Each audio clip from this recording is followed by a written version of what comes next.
welcome to my channel. If you saw my last video, I'm not even going to pretend like I filmed these videos separately. They were back to back.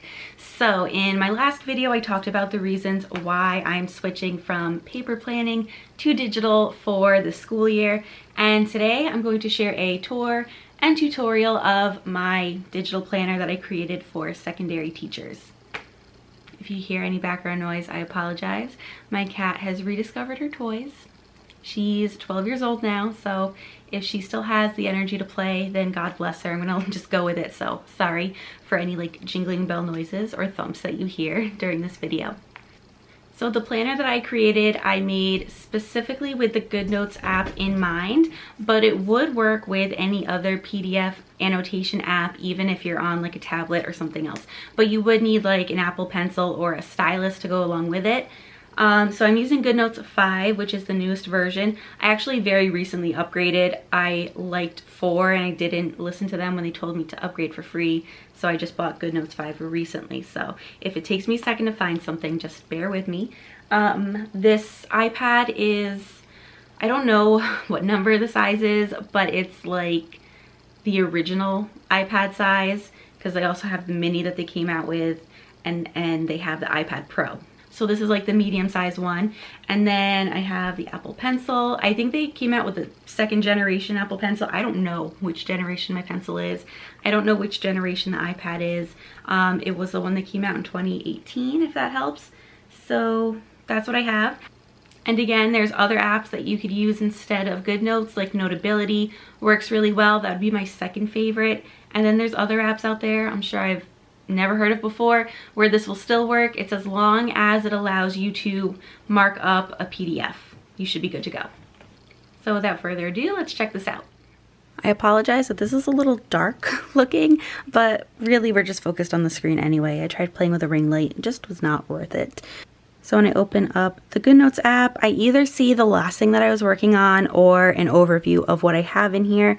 So this planner right here is a personal planner. This is the one that I have linked in my previous video that was free. So I like my note pages and stuff, and I can go to my different calendars. So anytime I skip, like going from August to September is just going to the next page. I could also just swipe to go to the next page. But if I jump from November to March, there is a bit of a lag. So let's take a look at the digital planner for secondary teachers. This would be the cover page. And right now I have this switched so that when I tap with my pencil, it's not going to write anything, but it will allow me to go through my pages and to click on the linked pages that are here. So the first page that I have is like a calendar at a glance, starting from July 2020 going until June 2022. So that's something that will be updated. And then the next page is the index. So I could also get here by clicking the tab up here. Anytime I want to return to the main page or the cover, I can click in one of these two corners. So if I go to my index, it pops up all these different pages that we'll look at in a moment. I have planning pages, to-do lists. So these are going to link to a cover page, and then the to-do list will be behind that cover page. We also have a tab for each month. The calendars are undated, so I went in with a pen and added numbers into some of them. I didn't do them for all of them. This used to be a pet peeve of mine. Like if I saw a calendar was undated, I would never buy it. But what I like about having it undated is that it's easier to update the calendar for the following year. Once you already have the numbers written in, it's pretty simple to update. I would use my lasso tool, and I have it selected so that it will lasso everything. And I would have to start with my last number from Saturday. That's going to get moved to the following Sunday next year. And then I can take the rest of the numbers from this week and just move them over. So updating it for next year won't be a big to-do. And if I'm not ready to make those updates yet, I can just click the undo button at the top and it goes back to how it was. So going back into no mark mode, I have all of the months from July all the way to June. And then after that, I have the planning pages. So with the planning pages, you may want to move these around so that they are within the month that you want them. So let's look at the planning pages real quick. We have horizontal and vertical orientations. So if you have only one prep, you could use this page. You can write in the week up here, and you could write out your plans and you get lots of space. If you have two preps, you can put headings in these boxes here. So one way that we could do that is simply writing it in. I don't want to turn the whole iPad because then I'm going to lose how everything is framed. But you can just write in, you have algebra, you have geometry. You could also use the text box. So I could just tap anywhere and that'll bring up a text box. I can type in geometry because that's what I have. You can change the style of the text box at any time. You can make it center aligned, left aligned. You can change the size. You can change the font. There's other fonts to choose from. And then you could change if you want background, border, and how you want that to look. And now the only thing that I want different is I want this to be vertical in this column here so I can lasso it. And I want to choose resize. And this right here will allow me to not only make it larger, and I can make it so that it's specific to how it should fit in the box, but I can also rotate it. The other thing worth mentioning, I'm just going to play with the highlighter for a minute, is that these two boxes right here, if you download the planner onto your computer first, these text boxes are editable. So you could type in anything that you need there, and they will come up in your planner automatically typed out for you. We also have layouts for 3 preps, 4 preps, 5 preps, 6 preps. And then we have the other orientation as well. So if you had 1 prep, we have 2 preps, 3, 4, 5, and then 6. So for these, I'm actually going to need the 3 preps this year, which I'm excited about. But as I go through, I would have, let's say, make this one geometry. I can put in my topics here.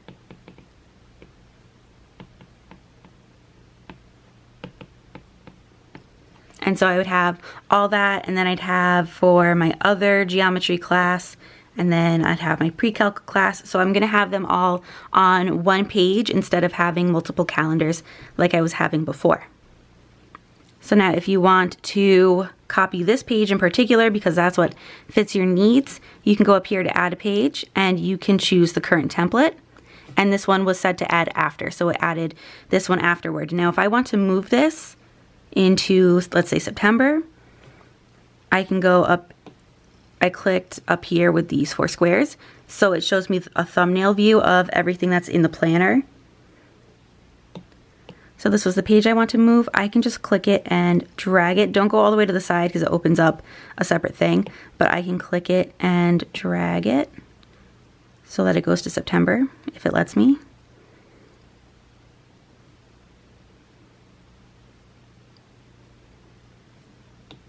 So now this way, if I turn off my pencil and I click September, this is my September page, but then my next page has my weekly plans. So I'll be doing this and making sure that when I set up my planner, I have this behind all the different weeks. So this is something that you'd have to set up. I couldn't do it ahead of time for everyone because then the file would be enormous. And then we have the to-do list. So I just got here by clicking the to-do tab at the top. So we have a few different templates. These you can move behind calendars as well if you wanted. This would be a daily template, so you can put the date up here, your power list, anything you need to remember, notes, if you need to add in meetings or something that you have scheduled. This is the to-do list that I use most frequently, so I can have a brain dump of everything going on for the week, and then I can schedule out when I'm going to take care of those tasks. There's a few different versions of these. These are the same exact templates that are available in my store right now, but they're just here digitally for you too. So this would be a monthly one. And for this, I'm most likely to use this one that goes July through June. So I could brain dump everything happening for the year. And most likely I would do this if I were coaching or advising or anything like that outside of school, like an extracurricular where I had different things happening in different months, I would keep track of them on here. The next thing where customization is concerned is class lists. I've put a few different templates in here. This is a class list of 25, so you can put your student names here. What I usually like to do is put like the period in this section, So let's say this is my A period class. I'd put my student names down this side and then assignments across this way. And my actual plans are not to use this for a planner, but to just have a class list in here for fire drills or something like that. So I'd have my student names and I could just check off when I saw them, and that way this is something that's easy to carry out. So this being a page that I would use, I would have to go up here to add a page and make a copy so that I could have 5 of them for my 5 classes. But there are some other versions too. So we have one where the columns up here were highlighted in yellow just to differentiate, but we also have it in gray. And then we have a version that fits 35 students. So up here you could say your class period. You have less room across this row to put in like assignments or whatever you're checking off, but you have all of this for your student names. And then obviously because you have more students, you kind of have less space in here. But the cool thing is if you needed more space, you could zoom way in and then it's easier to write in those tiny spaces. So with this one, we have every other row highlighted just for your convenience in yellow and gray. And then we have all the same pages all over again. The only difference is that this right here is wider, so if you're writing out student names and they're pretty long, you have all the space to do so. So we have that for 25 students, highlighted yellow, gray. We have it for 35 students, and then again with the yellow and the gray. And then we have your different kind of notes. So just a very plain, simple notes page, nice and blank. You can write whatever you need to. We have lines. We have a dividing line. You can do meeting notes, or you can write in what the meeting was in this section and put the date there. We have it with lines. I need lines when I write personally. For professional development notes, you can add in the title, who was providing it, date, how long it took, and then we have that with lines as well. So let's go through the index, because that's the part that would be different now. We have a pacing guide, which is where we just were, honestly. So every time you click on any of these things, they're going to get linked to a divider page, and that is so that looking at the pacing guide, I have one that's split up to 100 days and then 80 days, and then a version split up to the first 20 weeks and the last 20 weeks. And let's say I prefer the 20-week version. I can actually go up here to see my thumbnail view, and I'm honestly a little bit surprised it didn't open up to right here. But on page 69 and page 70, I said those ones I like less. So if I go to select and check those 2 boxes, I could copy, rotate, export, or trash. I'm going to trash them.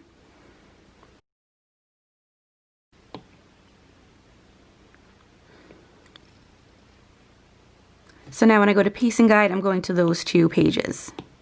What you don't want to do is if you were to say delete this page, what happens is that if you go back to the index and you click on pacing guide, it wouldn't take you anywhere. It would just stay right there. So that's why the dividing pages are there.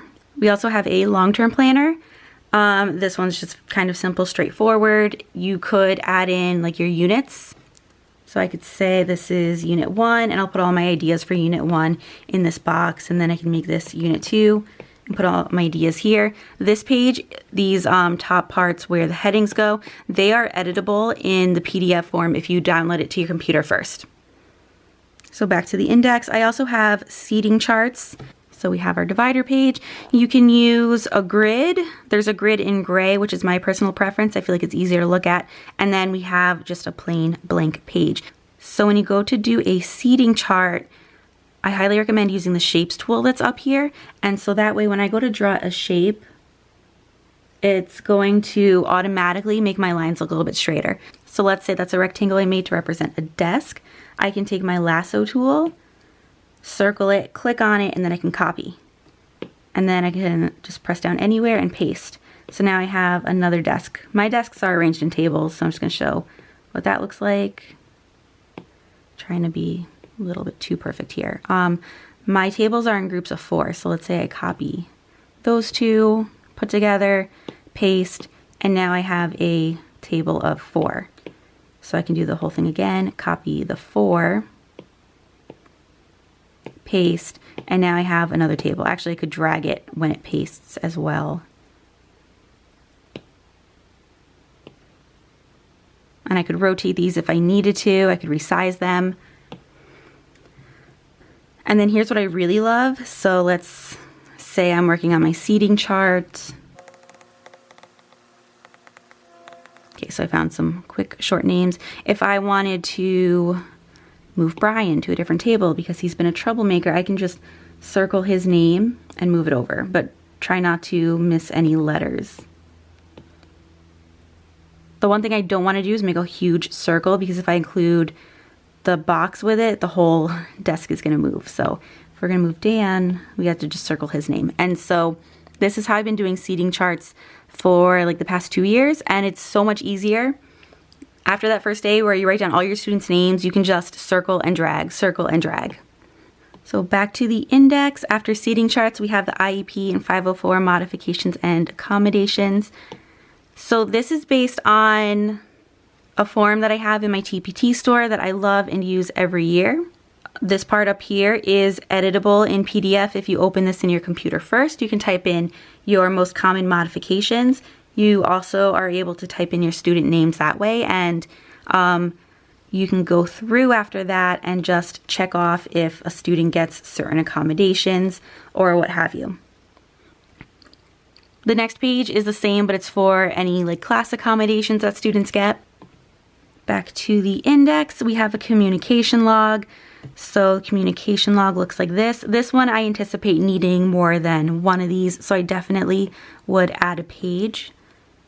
So with this one, we could write in the date that you contacted someone. You could circle the method of contact, or you could highlight it, put in the student's name, who you contacted, the reason, and any notes you have. And it, again, writing into tiny spaces is not fun, but you can zoom way in, write what you need, and then zoom out and it'll still be there. And again, you could also type anything in there that you wanted to as well. So back at the index, we also have a professional development log. I'm so bad, I have a professional development log and I've not updated it since like 2016. So you had the title, who it was provided by, the date, and the time. I usually put the time duration, not like that it started at 2 or something like that. Go back to the index. Passwords, if you want to write down your passwords so you don't forget them, you can just put in the website, your login, and then your password. Whenever I do a password, I usually do like a code here rather than actually write out the whole password. And then we have blank page templates.